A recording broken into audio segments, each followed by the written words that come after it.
के भाव में कवि जी लिखते हैं 4 लाइन, बड़ी मार्मिक लाइन लिखते हैं। क्या?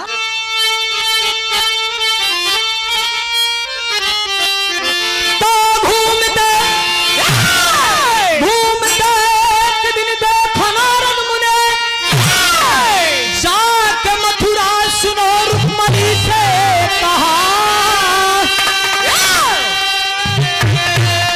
पूजा करती कन्हैया की दिल सुना, अरे तेरे दिल में कभी ख्याल आया कहा,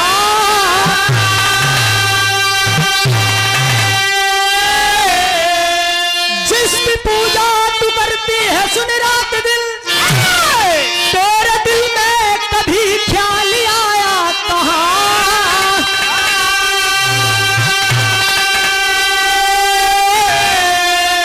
तो तेरा राधा के दिल में बसा प्यारी है, राधे राधे कन्हैया भटकता कहाँ।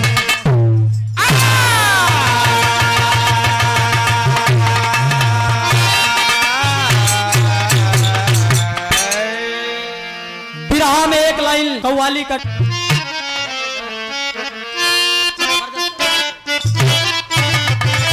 यह लाइन बा गौर करेंगे। विरह के हिंद केसरी स्वर्गीय लाल जी लहरी महाराज जी, उनका अंदाज अलग था दोस्त। मंच पे जब वो खड़ा, साथियों सम्मानित श्रोता बंधु, उनका भाव अलग रहा।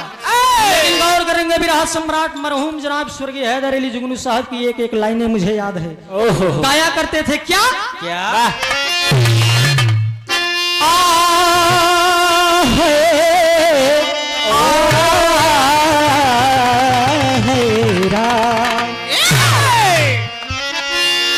बस्तियां जली सारी, ये लाइन बा, लेकिन विपक्षी के लिए कहना है खुद ही वो परेशान है, अरे मुझको आज माने,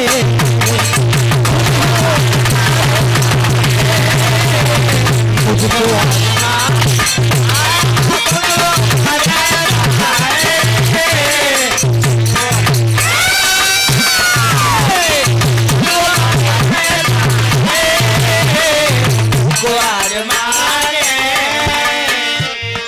खुद ही वो परेशान है, मुझको आज माने,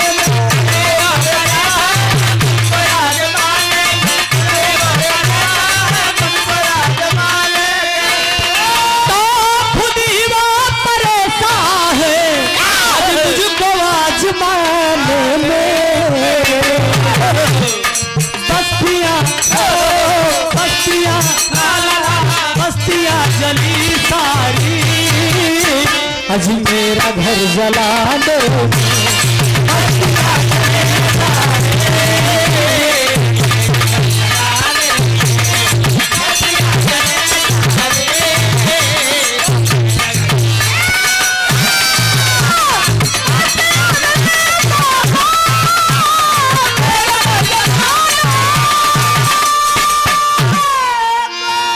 खुद ही वो परेशान है मुझको आजमाने में, बस्तियां जली सारी मेरा घर जलाने में। गौर करेंगे वह जमाना के आज के जमाने में फोन चल गया बा। पहले तो फोन की व्यवस्था नहीं रही, पहले फोन वाला काम नारद जी करते रहे। ध्यान दाम सब एक दिन मूल विचार पर आए, नारद जी दिमाग चला दिया कि बतावा भगवान कन्हैया जिनको तमाम लोग चाहते हैं, विचार कर लिए कि भगवान कन्हैया के घर में झगड़ा लगावई कर, विचार कर लिए। और जब विचार कर लिए तो अपन वही सरंगी लेके चल दिए बाबूजी, लौकी के बाजार सरंगी ले भगवान कन्हैया खिया। आज देव ऋषि नारद जी पधार रहे, वही बताई न कि कहां से कहां खून मांगत रहते तब जी जा भाई। गौर करेंगे जब भगवान कन्हैया पहुंच गए और देखा था इनकी रुकमणी बैठी है, रुकमणी बैठी है। जब बैठे नारद जी जब पहुंच गए, जब पहुंच गए जब रुकमणी देखें कि नारद जी आई गए, अरे बाप रे बाप तमाम जल जल पान होत बा। और नारद कैसे आया, कैसे आया? नारद कहा था सब ठीक बा, कुछ नहीं सोचा कि चली घूम ले, विचार ऐसे आए गया। जल जल पान होत बा, तमाम बढ़िया से उनका स्थान दे दिया गया। बैठा है एक बात देखा नारद जी झगड़ा लगा दिए दोस्त, झगड़ा लगा दिए भगवान कन्हैया के विषय में और उनके घरे में जाई के कहा था नहीं बतावा भगवान कन्हैया कितना मानत। नारद कहा था रुक्मणी से आप भगवान मुरली मनोहर आनंद कंद मुरली मनोहर कन्हैया को कितना मानती हैं। रुक्मणी कहा था कि हम उनका जान से ज्यादा मानी। रुक्मणी कहा था कि हम उनका जान से ज्यादा मानी थे। अब नारद कहा तू उनका जान से ज्यादा माना थू ना, लेकिन एक बात जान लो रच्चा तो हुक्म बनते नहीं, तू इतना माना तू भगवान का नहीं है तो हम मनबा नहीं करते। रुक्मणी बड़े चक्कर में पड़ गई, बतावा जेकर हम पूजा करी जेका हम अपने जान से ज्यादा मानी हमको मनबा नहीं करे। अरे बाप रे बाप नारद जी झगड़ा लगाए कि चला गए। आज जब नारद जी झगड़ा लगाए कि चला गए, अब भगवान कन्हैया क्यारो घूम टहर के आज जब घूम टहर के जब घरे में घुस गए, आज जब घरे में आवत हैं देखत हैं रुक्मणी एकदम मुंह फुलाए, एकदम दोनों मुंह फुलाए, एकदम ही गाल फुला एकदम क्रोध में। भगवान जब आई गए केवाड़ी खटखटाई दिए, जब केवाड़ी खटखटाई दिए भगवान मुरली मनोहर कन्हैया, राधा जब वही केवाड़ा खोली तो बड़े गुस्सा में बड़े क्रोध में भगवान कन्हैया सोचते हैं यार लागत कुछ मामला गड़बड़ान का। बतावा अब तक तो मामला सवेरे तक एकदम सही रहा, इस संजा हो तो मामला कैसे हो गया। अरे बाप रे बाप जान गए कि क्यों न क्यों मामला यहाँ बंद करे। भगवान आज मुरली मनोहर कन्हैया मनावत है रुक्मणी के। एक बात जान लो मास्टर साहब, मनसेधु अगर रिसियाई जाए, मनसेधु अगर रिसियाई जाए तो मेहरारू चाहे 5 मिनट मनाई नहीं, अगर मेहरारू गुस्सा आई गई मनसेधु 2-4 दिन बीत जाए मनबा नहीं करी, मनबा नहीं करी। भगवान कन्हैया मनावत है रुक्मणी के, मान जा। रुक्मणी कई दिन दिनकर रहा नहीं गा बाबूजी, रुक्मणी कई दिन नहीं बतावा तू हमका कितना चाहत। रुक्मणी कहते हैं कि तू हमका कितना चाहत है। भगवान कन्हैया रुक्मणी के आगे कहते हैं रुक्मणी तुम हमारी अर्धांगनी, तुम मेरी अर्धांगनी हो। अर्धांगनी का मतलब आधे अंग की मालकिन। हमका अगर कोनो दिक्कत बा तो का मैनेज करे पड़े। अरे बाप रे बाप भगवान कन्हैया से रुक्मणी कह दिन की बतावा एक लाइन तर्ज देख मास्टर साहब, अरे बड़ा निकल आगे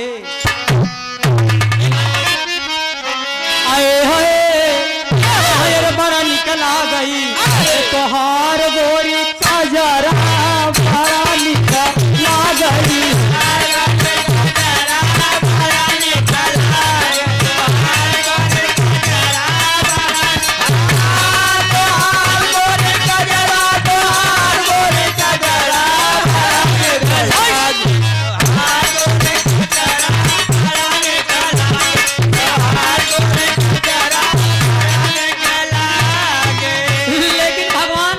रुक्मणी रोई काथिन का अरे बलम जिया मारे, अरे राम बलम जिया मारे, वैसा वक्ति आई मिलाई के बलम जिया मारे।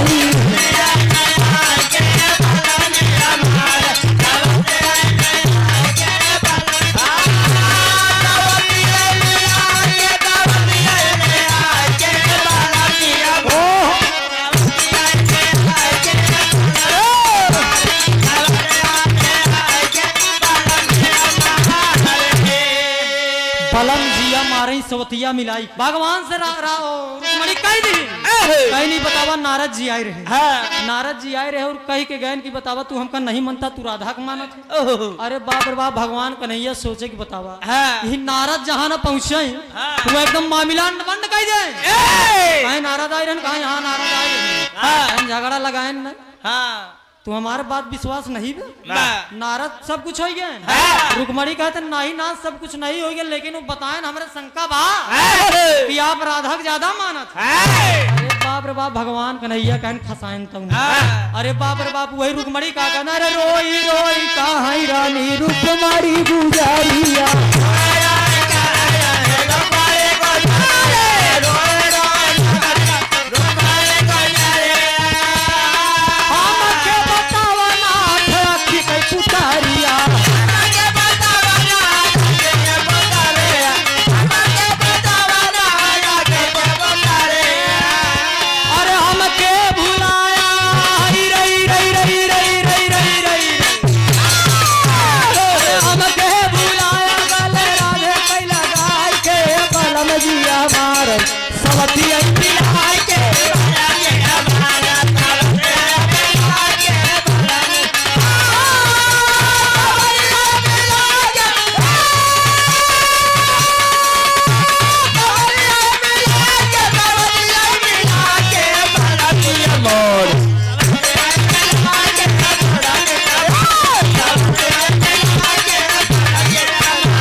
सवतिया मिलाई के भगवान कन्हैया देखा अब कहन कि अब तो मामला गंभीर बा, मामला बंद हो गया।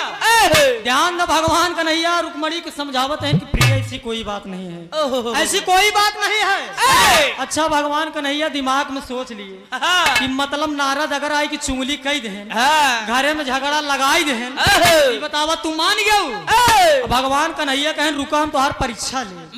भगवान कन्हैया कहा कहन तुहार परीक्षा ले। मने में विचार के लिए वही बाबूजी नाटक के लिए आज देखा भगवान मुरली मनोहर कन्हैया नाटक कई कोलर गए, एकदम बीमार हो गए, बीमार हो गए। रुक्मणी पहुंच गई, क्या हुआ नाथ? देखिन कि भगवान कन्हैया लंबा लंबा लेटा है। रुक्मणी कहीं काब है, कहने का जान अब हमार जान न बची, अब हमार जान न बची। कहीं तब का करी? कहीं एक बात बा, एक उपाय बा। अगर कहूँ से क्यों के चरण के धूल लिया देता, चरण का मतलब ये गोड़वा के धूल, अगर कहूँ तो लिया देता, अगर लिया देतू तो हम जी जाए, वही धुरिया लिया देतू तो हम अपने मथवा पे लगाए ले जी जाए। अरे बाप रे बाप, भगवान कन्हैया देखा दिमाग लगाए ले, रुक्मणी कह दिए रुक्मणी तू हमका मानत हूँ ना, यहाँ नाथ आपके मानी कहना अगर तू अपने चरण को धूल दे देबू, अपने चरण का अगर तू धूल दे देबू तो हम बच जाओ। भगवान देखा परीक्षा ले रहे हैं रुक्मणी के, एक बात से कि मतलब कि तुहार चक्कर राधा से बा। भगवान कहते हैं कि रुक्मणी अगर तू अपने चरण धूल दे देबू तो हम जी जा भाई। अरे बाप रे बाप, रुक्मणी ने मना कर दिया कि नाथ मैं आपकी अर्धांगिनी हूँ, मैं ऐसा कदापि नहीं कर सकती। अरे बाप रे बाप, रुक्मणी सीधा ही मना कर दी कि हम चरण धूलना नहीं पाऊ। नारद जी का आगमन हो गया, देव ऋषि नारद जी आई गए, झगड़ा कोई फिट करे हैं, आई गए घर में घुस गए, कहन कहाँ है? देखा तो माया भी तो रहा ही है। देखा तो भगवान कन्हैया लेटा है लंबा लंबा, कहन नाथ क्या हुआ? कहन नारद हमार जान बची, मेरी जान बचेगी नहीं, बची तो एक उपाय एक ही बात, अगर चरण के धूल अगर जे दे हमार जान बच जाई। अब वही रुचि बताए रही ना कि जे अपने आँखी खून के थक जे दई दे हमार जान बच जाई। भगवान कन्हैया कहते हैं जे अपने चरण के धूल गोड़वा वही मटिया जे दई दे हम मथवा में लगाई ले जी जा। जब नारद से कह दे तो नारद भी मना कर दिए। अब देखा देखा नारद मना कर दिए, जो उनकी चुंगली योही लगाए हैं। अब नारद के भेज देंगे, रुक्मणी भेज देंगे, नारद कहूँ जुआड़ कर व्यवस्था करिए। नारद विचार लगाए कि जाई कहाँ, एक लाइन तर्जुमा, यार हम गवनवा नहीं जा,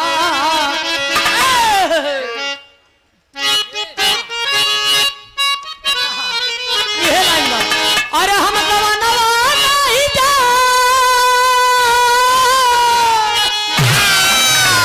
अरे हम गवनवा नहीं जा। एक लड़की समाज भी रहा कमल, एक लड़की समार बिरहा राहू हमारे सामने लगीगा भाई, हम गवनवा नहीं जाब, नई नई प्रीत लगल हिरनवा हम गवनवा नहीं जाब। भाई साहब आइए जोश में, गुरुदेव लहरी काका माने वाला है, अच्छा गमछा फेंका महू कहा, सुना अरे हम गवनवा लेके जा, लेके जा हम, अरे गवनवा लेके जा, रुचि हम गवनवा लेके जा, अरे करबू के तनौआ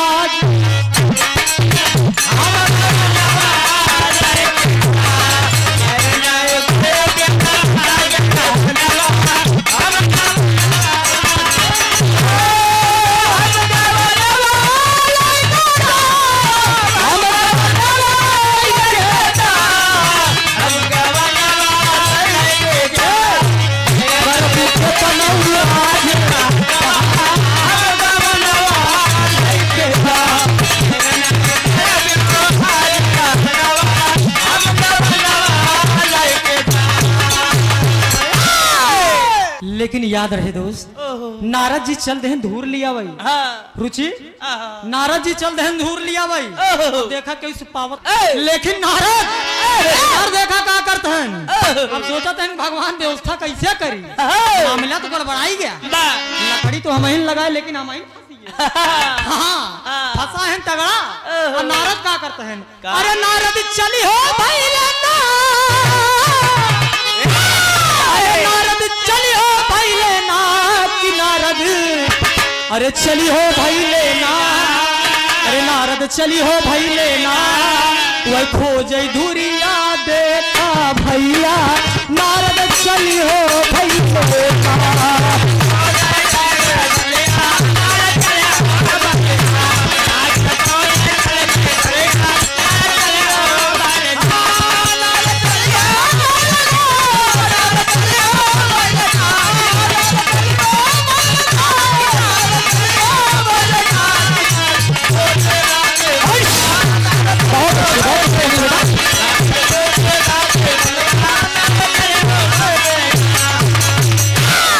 भगवान का आदेशानुसार आज नारद जी धूर ले चल दिए।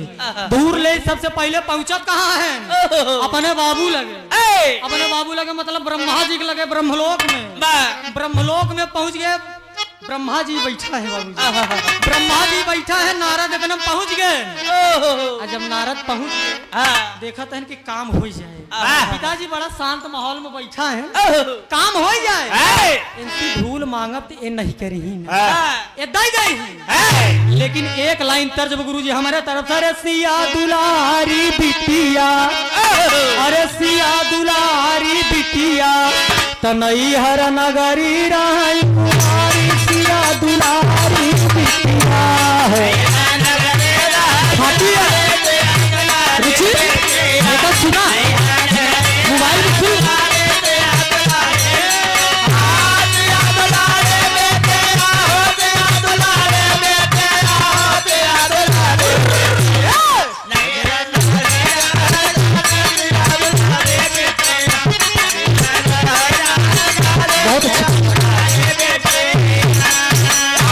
नैहर नगरी रही कुमारी सिया दुलारी बिटिया।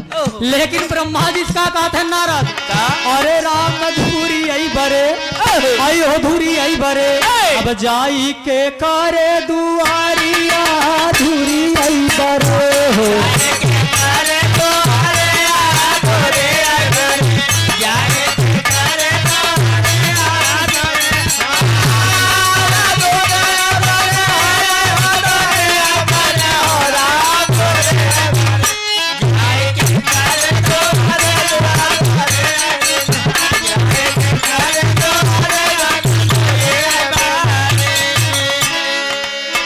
जाई के करे दुआरिया धुरिया बरे।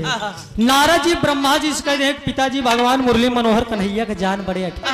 नारद ब्रह्मलोक में पहुंच गए। ब्रह्मा जी से जब कह दे पिताजी अपन चरण के धूल दे भगवान मुरली मनोहर कन्हैया के जरूरत बा, ब्रह्मा जी मना कह दिए नारद